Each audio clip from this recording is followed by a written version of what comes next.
Hi everyone. Welcome to a very special episode of Deep Space Pride. My name is Mike. I am one of your hosts, and I'm solo today.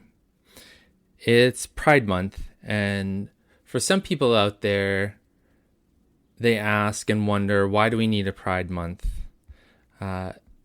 Gays and LGBTQ are accepted, and why do we need a whole month to celebrate this? And today is one of those days that reminds me that there's so far to go for LGBTQ plus equality, rights, protection, safety. And I wanted to take a few minutes today and use this platform that Johnson and I have to talk a little bit about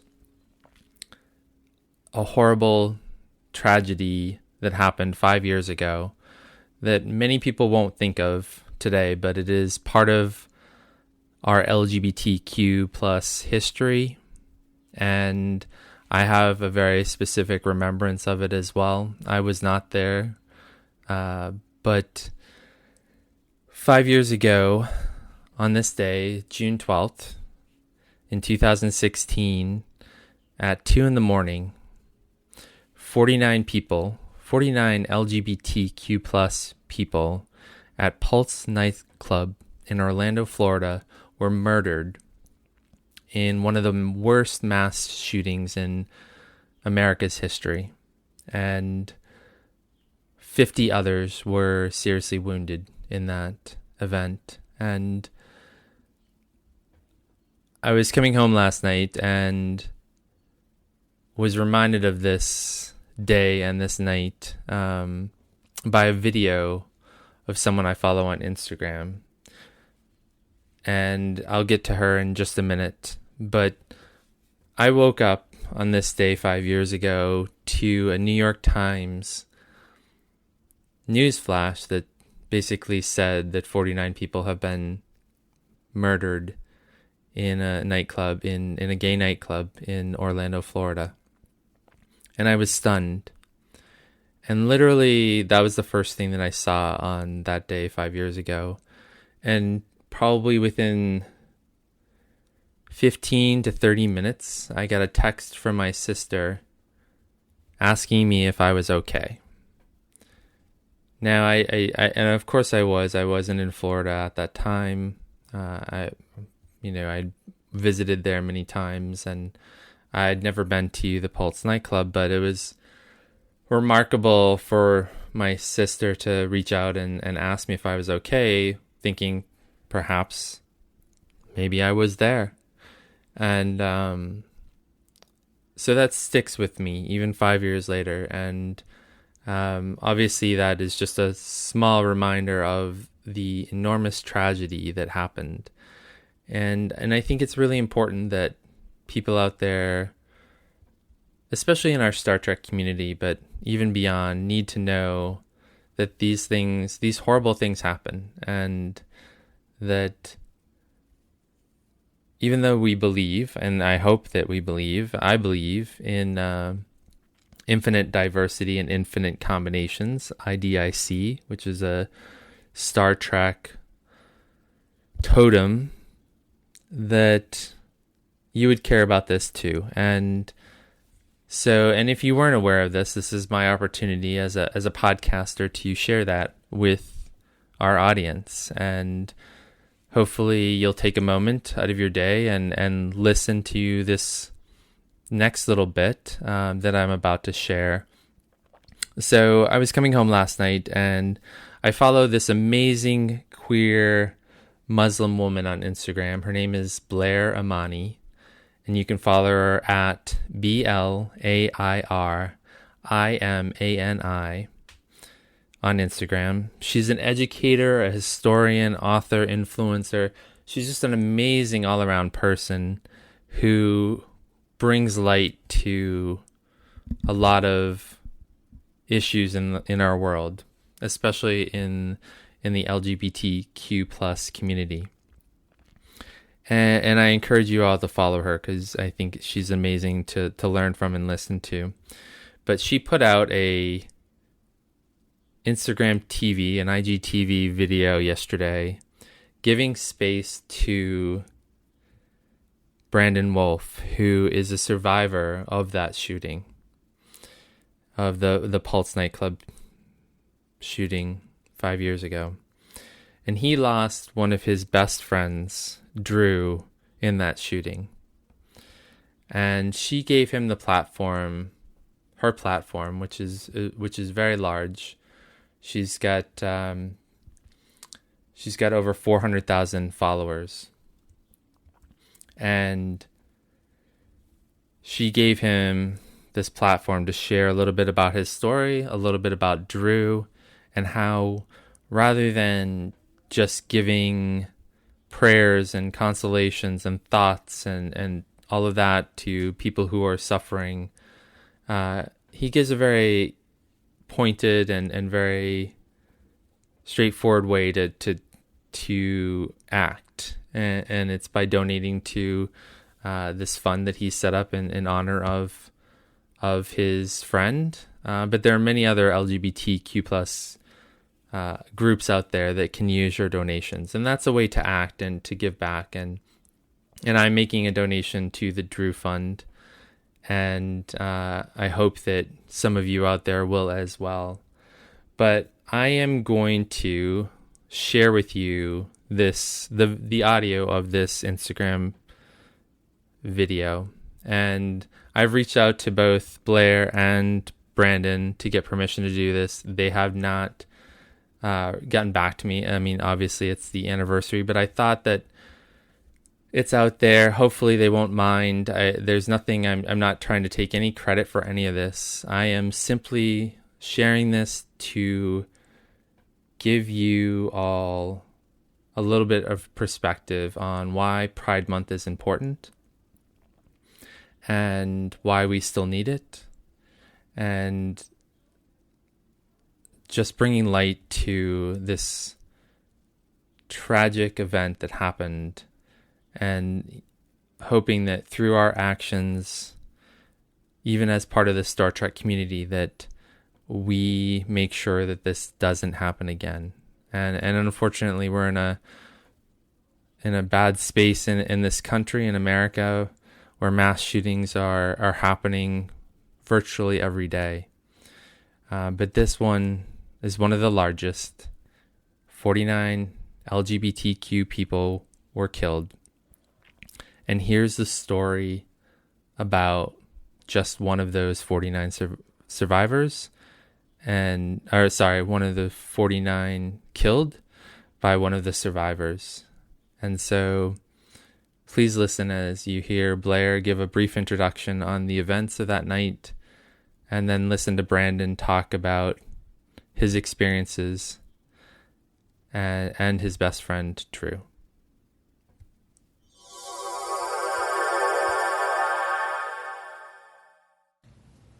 On June 12, 2016, 49 people were killed in one of the worst mass shootings in United States history. 50 others were wounded but survived. My friend, Brandon Wolf, was one of the people who survived. The night in question was Latin night, meaning that many of the people that were killed were LGBTQ+ and Latinx.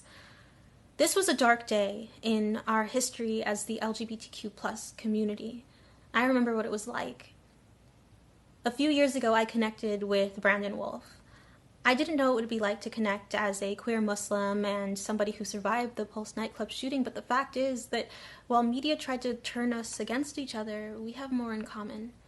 We have the desire to be safe, to be heard, to be seen, to be loved, and to be safe from gun violence. Today, I'm turning my platform over to Brandon Wolf, an advocate for LGBTQ+ rights and an advocate against gun violence and for gun control. Brandon, take it away. Thank you, Blair. Growing up a queer person of color in a town that didn't look a lot like me or live a lot like me meant never really knowing how to fit in, never really feeling at home.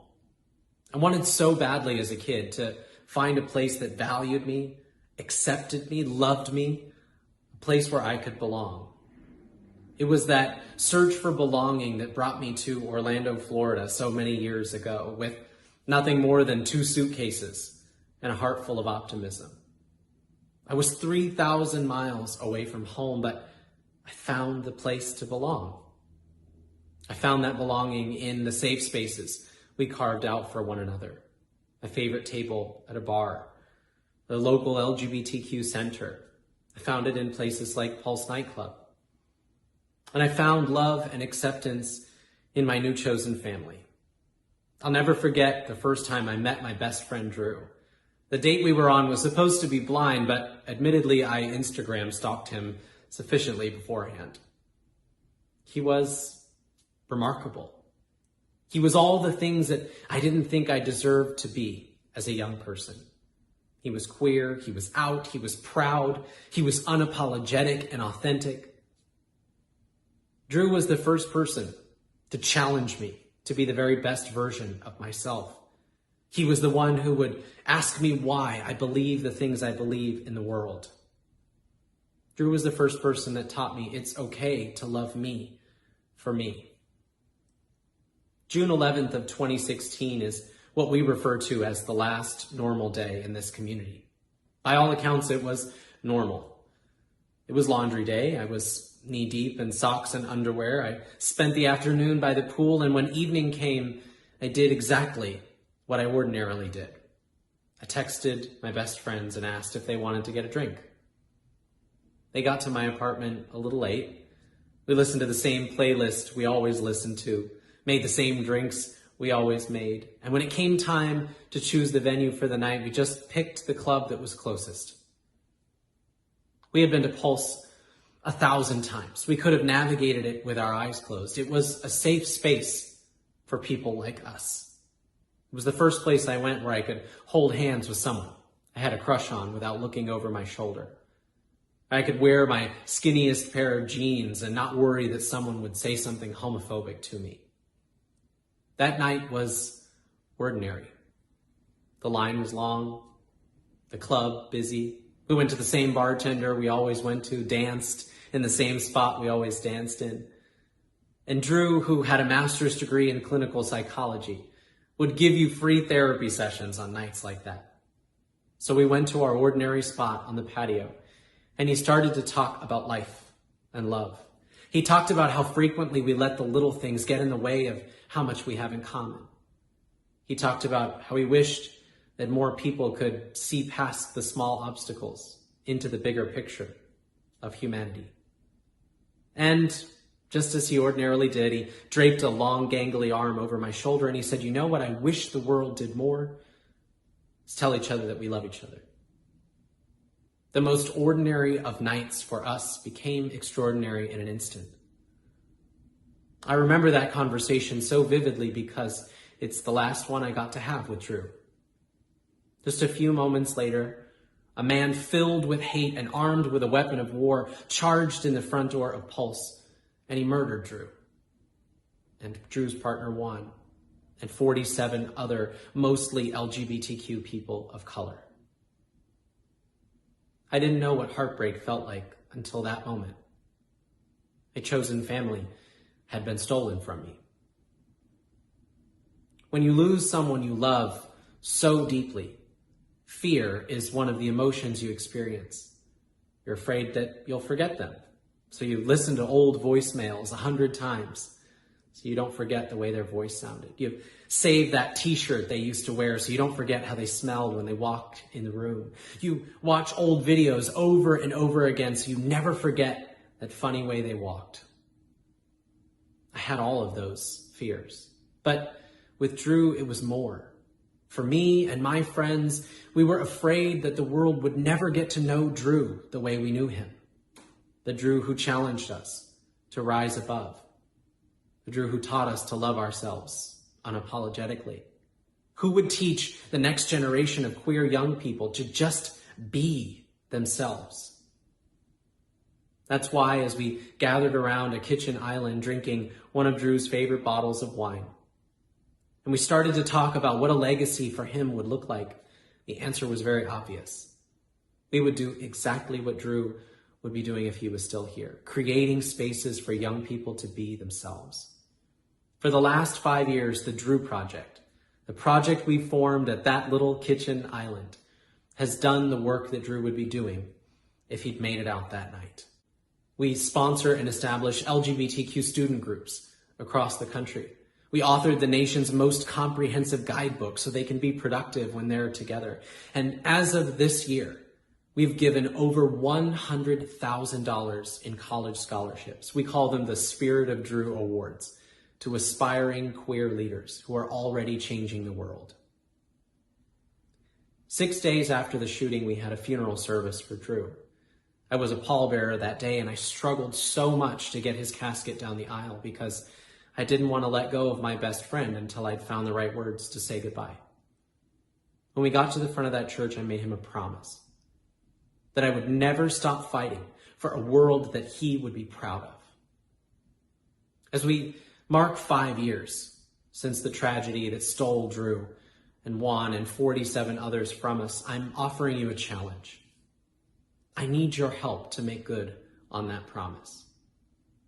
Instead of honoring these victims and the victims of violence across the world with thoughts and prayers or words and sympathies, honor them with action. Honor them by supporting organizations like the Drew Project and others who are doing good work in our communities. Honor them by volunteering some time at a local LGBTQ center or otherwise, helping those who need it the most. Honor them by lending your platform to advocate for a world that chooses peace over violence, that values the liberation of all people, that rejects the kind of hatred and bigotry that led to what happened at Pulse Nightclub. I promised Drew that I would never stop fighting for that world that he would be proud of. But in truth, it's a world all of us can be proud of. And I'm asking you to help me turn it into a reality. Thank you so much, Brandon, for sharing your time, space, and vulnerability with us. I think that we can all heed those calls to action and move forward so that this never happens again. Because mass shootings shouldn't be commonplace, and it shouldn't take tragedies like this for us to take action.